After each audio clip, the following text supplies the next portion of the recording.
ابراہیم علیہ السلام تشریف لے جا رہے ہیں. فرمایا حضرت ہاجرہ اور حضرت اسماعیل علیہ السلام بھی تشریف لے کے جا رہے ہیں. اتنے پیابا نے والی کرے چھڑ دیتا کہ نہ پانی سی نہ کھجورت نہ کوئی اور پھیر میوہ مندی کوئی پھل وغیرہ نہیں سی.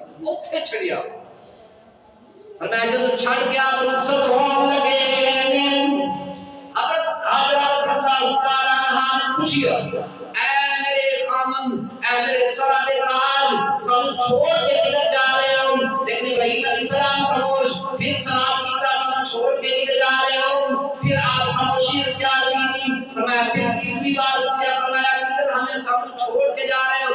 فرمایا کہ آپ خاموشی اختیار کی. چوتھی بات خود کیا کہ اللہ کا حکم ہے. فرمایا ہاں اللہ کا حکم ہے اللہ کے راضی. فرمایا اگر اللہ کا حکم ہے میں بھی اللہ کے راضی تسی بھی اللہ کے راضی ہو جاؤ.